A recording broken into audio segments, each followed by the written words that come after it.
Finally, after a very long queue, done with the boarding.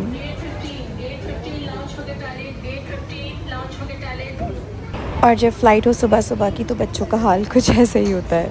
हर दूसरी flight की announcement हो रही थी खाली हमारी फ़्लाइट को छोड़ के, बिकॉज़ वो आधा घंटा डिलेड थी और मुझे बहुत गुस्सा आया कि हम सुबह सुबह उठ के आए हैं और यार फ़्लाइट आधा घंटा डिलेड है।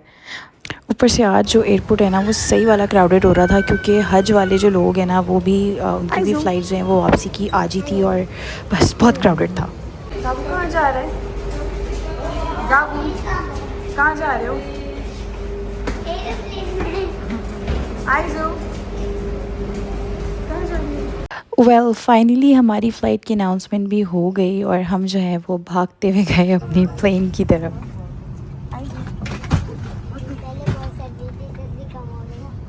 अब जो बैड सीन हुआ था वो था ये कि मेरी और बच्चों की सीट इन प्लेन वालों ने अलग कर दी थी। मतलब मैंने कहा यार ये क्या बात हुई, बच्चों से दूर कैसे बैठूं मैं।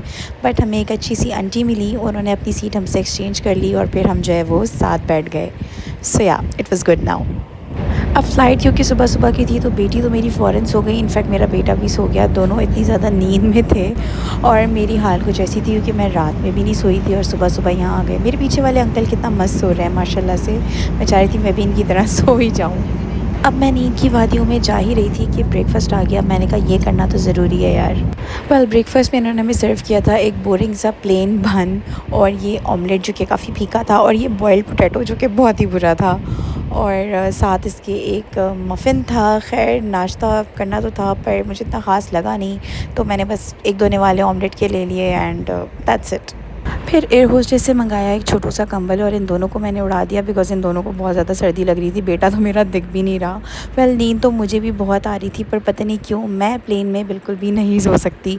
मतलब मुझे एक अजीब सी एंग्ज़ायटी होती है जिसकी वजह से चाहे मुझे कितनी ही नींद क्यों ना आ रही हो मैं नहीं सो सकती। हालाँकि मैं 2 रातों की जागी हुई थी पर फिर भी मैं अपनी आँखें खुली रखी हुई थी। बस फिर थोड़ी देर में अनाउंसमेंट हो गई that we have reached Lahore और flight was ready to land. और अब आप ये देख सकते हैं कि हमारा जहाज़ जो है वो हिलना डुलना स्टार्ट हो गया है और मैं नींद में भरपूर हूँ पर मैं बिल्कुल भी नहीं सोई। मैंने लिटरली अपनी आंखें ऐसा लग रहा था खींच के खोली हुई हैं और ये जो मेरे दोनों बच्चे हैं ये उठने का नाम तक नहीं ले रहे थे। मतलब मैंने इन्हें इतना उठाया बट नो। फाइनली खैर we are out of the plane और अब हम बैगेज का वेट कर रहे हैं और बैगेज भी आज बहुत ज़्यादा लेट आया था यार, बहुत लेट। और बच्चे भी जो है वो बैगेज का वेट कर कर के पागल हो रहे थे कि मामा बस अब कब निकलेंगे। एनीवेज निकल गए एयरपोर्ट से बाहर और ये है जी हमारे निकलते साथ बारिश हो गई थी और अब हम लाहौर का ब्यूटीफुल वेदर एंजॉय करते हुए नाश्ता करने जा रहे हैं, क्योंकि मुझे प्लेन का नाश्ता लिटरली बहुत बोरिंग लगा था और मुझे बहुत ज़्यादा भूख भी लग रही थी। तो नाश्ता करने के लिए हम लोग चले गए इंग्लिश टी हाउस बिकॉज़ वहाँ का नाश्ता मुझे बहुत ज़्यादा पसंद है। वहाँ से हमने खाया ऑमलेट और ब्रेकफास्ट रैप। सो या ताकि हमारा पेट भरे। खैर यहाँ का ब्रेकफास्ट बहुत मज़े का था as usual. So yeah this was it for the vlog. अगर आपको पसंद आया हो तो make sure to subscribe my channel. अपना बहुत सारा ख्याल रखिएगा, दुआ में याद रखिएगा। अल्लाह हाफ़िज़।